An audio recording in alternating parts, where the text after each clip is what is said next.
Pagi anak-anak Bapak semua. Apa kabar? Baik. Ya. Udah pada sarapan semua? Belum. Makan, Pak. Baiknya nakal. Kemudian kita mulai dari Bapak. Kalau siapa belum sarapan? Baik, sebelumnya anak tenang belum dari Bapak. Oh, ya. Pak, silakan, Pak. Baiknya nakal. Dengan Bapak. Dia sering telat, Pak. Bapak harus segala adik Pak.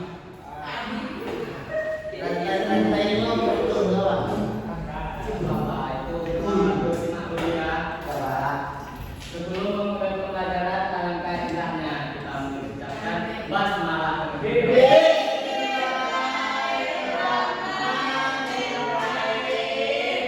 Maksudnya, Ilham, Rahmat, Rina, Baik dan jaga. Sima, Safwan, Adik, Pak.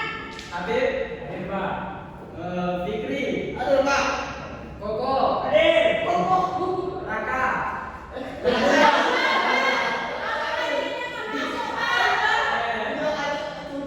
Iya, jadi Berapa lagi Pak? Males, Pak. Adik, Pak. dan Jadi kalau dia jaga, Pak. Baik, langsung saja kita mulai pembelajaran kita hari ini. Apa pembelajaran kita hari ini?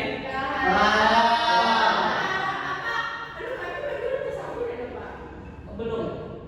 Oh, ada tahu ya? Pindah Tidak ada. Siti Lema. itu Pak. Sudah. Udah.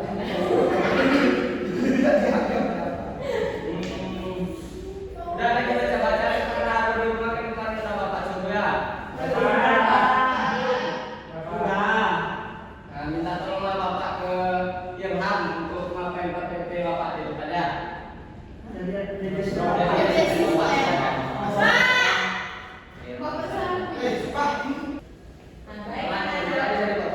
Bisa. Baik, materi kita pada hari ini yaitu baik, kita akan bahas di sini. Yang pertama, taruh ini menurut para ulama. Menurut mazhab Hanafi, taruh membersihkan hadas atau kotoran. Sedangkan menurut mazhab Maliki, ialah sifat hukumnya yang menjadikan sesuatu sesuai dengan peraturan sholat. Menurut mazhab Syafi'i, mengerjakan sesuatu yang dapat membolehkan dilaksanakannya sholat. Dan menurut mazhab Hambali, menghilangkan hadas dan najis pada Pak, yang ya ada badan yang mendapat Pak. angin. Bapak itu Pak. Menurut mazhab Hambali ini menghilangkan hadas dan najis yang ada pada badan yang dapat menghalangi sahnya sholat. Jadi pada intinya dapat kita simpulkan, walaupun berbeda bahasa daripada para mazhab-mazhab ini, taruh ini dapat kita simpulkan artinya yaitu mensuci dan membersihkan. Lanjut, Irham. Nah, alat dan tata cara bersuci. Alat yang pertama yaitu ada air, debu, dan batu. Nah, tata cara bersuci itu ada cara berwudu, tayamum, dan mandi. Nah, air ini bisa digunakan untuk bersuci dan debu juga bisa, batu juga bisa. Dikecualikan kalau air ini bisa untuk berwudu, kalau debu bisa untuk tayamum, dan batu ini hanya bisa untuk jika tidak ada air, jika tidak ada air, maka bisa menggunakan batu ini. Lanjutlah.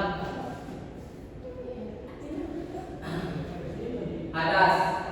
Hadas secara bahasa berarti peristiwa. Secara istilah hadas yaitu keadaan tidak suci pada diri seseorang muslim yang menyebabkan dia tidak diperbolehkan beribadah. Hadas terbagi kepada dua bagian, yaitu hadas kecil dan hadas besar. Hadas kecil yaitu ada, coba bacakan kepada Rida apa saja hadas kecil. Hadas kecil itu ada keluar sesuatu dari lubang, timbul dan dubur.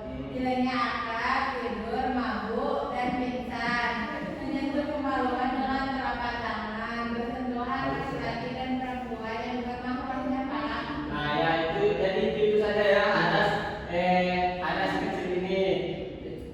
Dan hadas besar ada beberapa juga, tolong dibacakan pada seluruh imam hadas besar. Haid, nifas, warna mani, melakukan hubungan suami istri sama meninggal dunia, Pak. Nah, itu ya macam-macam dari hadas tadi.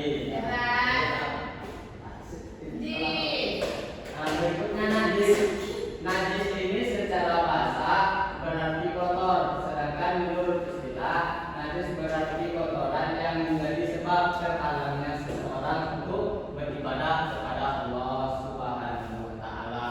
Jadi jika kita terkena najis, maka kita harus membersihkan najis ini. Nanti ada beberapa najis bisa. Nah, yang pertama ada najis mukhafafah, yaitu najis ringan. Contohnya air kencing bayi laki-laki yang belum berumur 2 tahun dan hanya meminum ASI ibunya saja. Yang kedua ada najis mutawasita, najis sedang. Contohnya kotoran manusia atau hewan, darah dan air kencing yang sudah kering. Yang ketiga ada najis mukhaladhah, najis berat seperti anjing dan babi. Nah,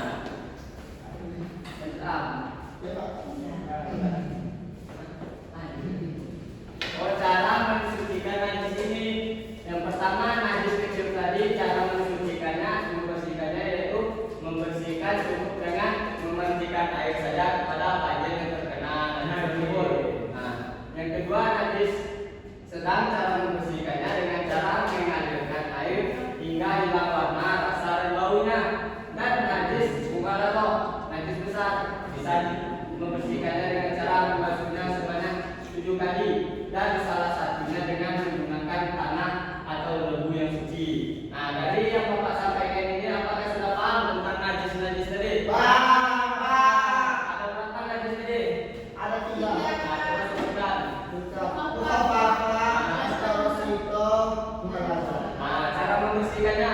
Cara membersihkannya kalau mukhafafa cukup memandikan, sedangkan mutawasithah ini sampai hilang bau, rasa dan warna.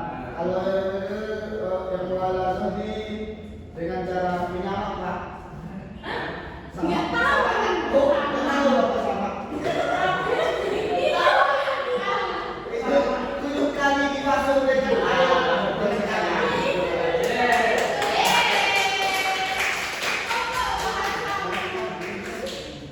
Ini ada perbedaan antara hadas dan najis tadi.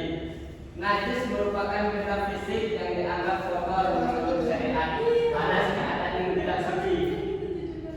Najis benda yang terkena najis dibersihkan hingga hilang warna, bau dan rasa. Hadas disucikan melalui wudu bagi hadas kecil dan mandi wajib bagi hadas besar. Najis ini juga membatalkan kesucian, sedangkan hadas menghalangi sahnya sholat tetapi tidak membatalkan kesucian pakaian atau tempat. Nah, jadi apa anak Bapak paham tentang perbedaan hadas dan najis? Apa itu hadas dan apa itu najis?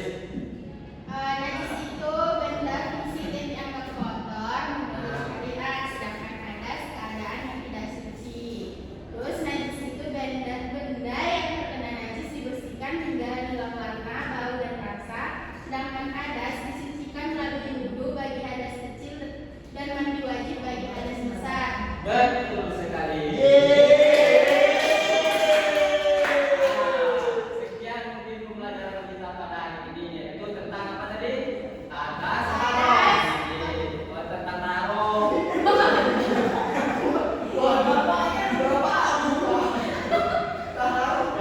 aja. Itu ada tadi hadas.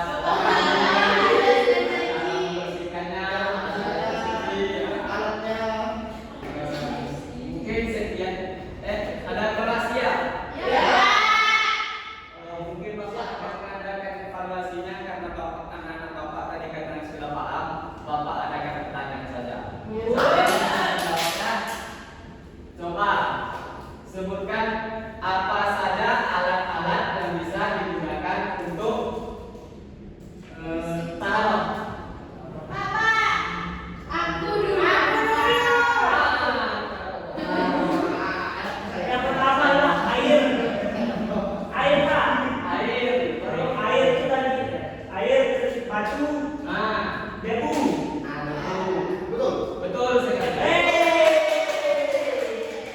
Nah, sebutkan macam-macam najis dan cara membersihkannya. Siapa yang bisa? Adit.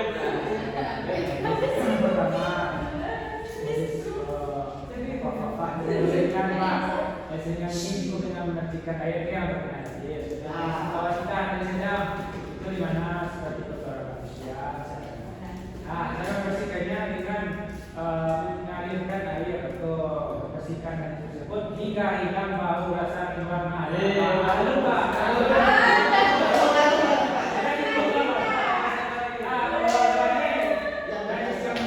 Berberat tadi kaitan misalkan kepada anjing dan babi. Karena dicuci dengan air dan satu kali yang menggunakan tanah. Cukup mungkin yang evaluasi kita ya.